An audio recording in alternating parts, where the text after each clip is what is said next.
Hello everybody and welcome again to Crafty Carol's Cards and another little project for you, a little extra Christmas project in my Christmas countdown. Now, I love to give little tiny presents to people just to have a couple around the house, unexpected visitors or little extras for family and friends that I've handmade because I think people appreciate it. And one thing that's always useful to everybody is a notebook and pen.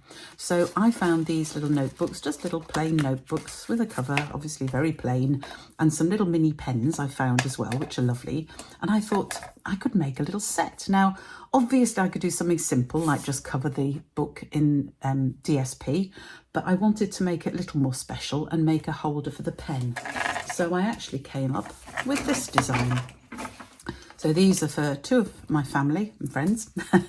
And you can see I've tried to match the pen with the papers and things I've used as well, and just put their initial on so it's theirs and no risk of anybody else. But it's got the pen holder, which I like. And when you take the pen out, you can still use the book by opening the thing right up, so you can still write flat. It's not a problem, which is what I really liked about it. So my own design, I sort of adapted it from something I'd seen elsewhere. Anyway, I hope you like it. I'll show you how to make it. So what you need for this project is you need a piece of base card. Now I have used, I'll just explain, I've used the Joy of Christmas DSP. Every DSP that we have, on the back, it tells you what the colours are that are part of the designer series paper. So for this Joy of Christmas, we have Cherry Cobbler, which I've used in the red M1, Old Olive, which I've used in the other one, Pecan Pie, which I'm using now, Pebbled Path, Real Red, and Shaded Spruce. So it's easy to choose the background colour you need. So I've chosen Pecan Pie, and I've already cut my various bits. So my base for the card is 26 by 14.4 centimetres. And we're going to score that in a minute. But if I tell you the sizes of the other bits, there are two pieces of DSP. And the first one, the larger one, which acts as a bit of a background for the card, this is 10.5 by 13.9. And the slightly smaller one is 10 by 13.4. So I measured this by measuring, by the way, how I got the measurements. I measured the size of this and made it just a fraction bigger, so that if you can see from this one, it just fits in nicely without much of an edge to it, which is what I wanted. So I've also got some bits for decoration. I've actually used some punches. I've used the everyday label and the decorative circle punch because I thought they go very well together.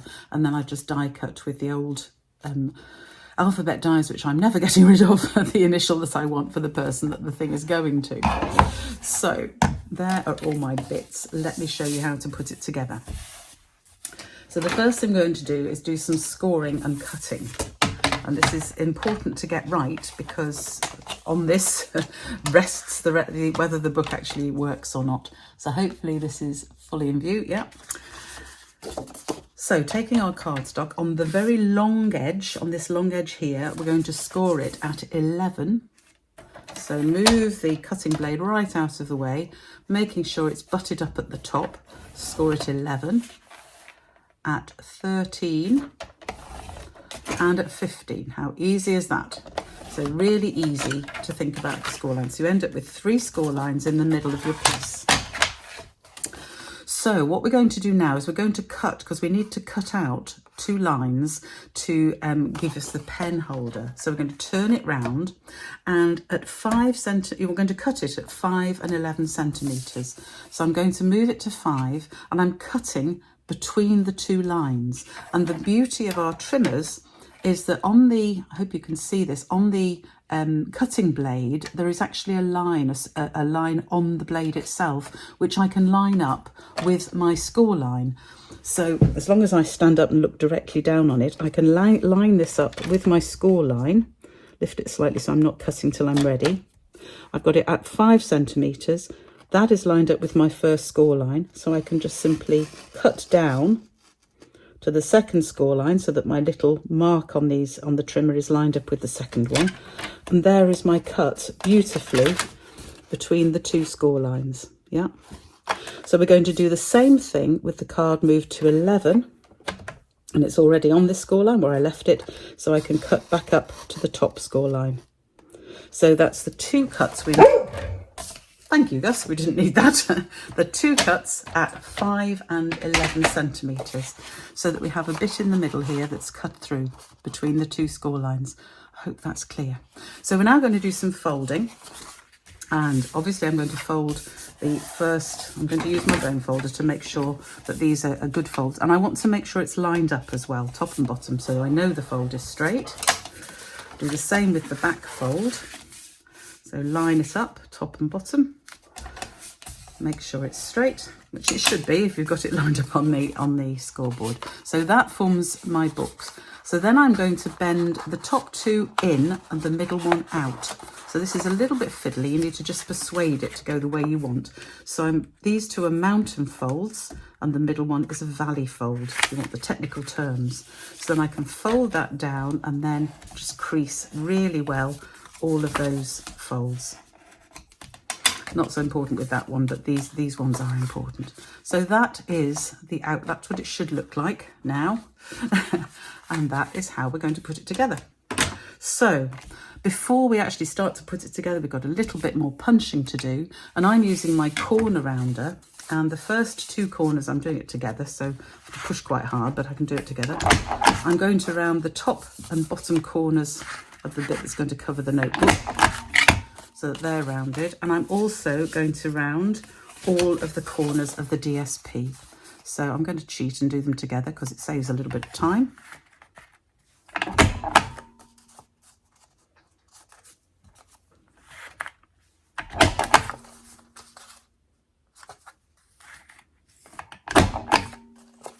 So all I'm doing is lining up the DSP so they're together and then putting that corner in, and then it rounds both at once. So there you can see both of my bits are well rounded. So that is all the cutting and punching there is. It's really simple and straightforward. So it's a matter of putting it together. Now I experimented with how to stick the notebook in, and I found the best way to stick it in is actually to stick it into the front V and just stick the back one together. I don't know if you can see that at the top here. So I've got the book at the front and the back fold is just folded down and stuck. Which means that when we're putting the book in, we're going to put it in like this. So I simply put the glue on the book, which is easy. I don't think there is a up or down. I think it's the same both ways, so it doesn't matter. So glue on a bit of the book. And I'm going to start off by placing it over the fold there and folding the front down over it, over the top of it. Okay, so that's the first one. So that's got it stuck in at the front. I'm now going to stick the back down, and I'm also going to add glue to the back of these 2 flaps that we've got. So there and there. And then I'm also going to put glue across the whole of the back. Preferably not on my desk, but obviously I needed to get some on the desk. I've been too clean with my crafting recently. That's very bad. Put it on there where it won't matter. So then I can simply fold the whole thing over and press down, and that fits my whole book in. And I found that works better. With the first one I actually left the flaps unstuck, but it looked a bit odd. So this looks better. You can see how the flaps are now stuck down. You could put some glue in here. In fact, I might just squeeze a bit in there. Let's see. Yeah. Just to squeeze that closed. It doesn't really matter at the back there because we want the thing to have a little bit of movement so it can open when people actually want to write in the book. So that's important. So there we have the thing stuck down, and this bit forms for the pen. So all I do with that is just press on it very slightly and encourage it to form a tube rather than the sort of pointy bit it's done. There we go, just encourage it round, and then I can slide my pen in and it just goes across the edge there. There we go, holds it in, and there we have the book ready with the pen holder. So it just remains to decorate. So these bits will go on the front. I didn't decorate the back. You could decorate the back as well, of course, totally up to you. But just really simply, we'll get this one on the front.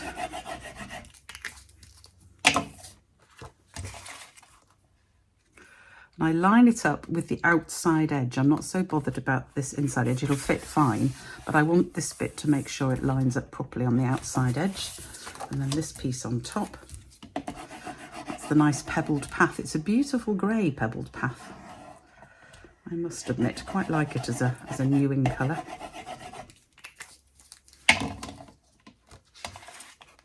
You can use any glue you want, of course, but I do like the wiggle room I get, as you know. I say this a lot, but it's so true. I have wiggle room if I use the Tombow, so if things aren't quite lined up, it gives me a chance to move them to make sure they do get lined up. So now I'm putting the decoration on. I've got my decorative circle punched out. That's just in cherry cobbler, again, because it matches the rest of this. I'm just putting that roughly in the centre at the front. So again, I can line that up, make sure it's straightish. There we go. And then I'm putting the initial in the middle of my everyday label, basic white punched out shape.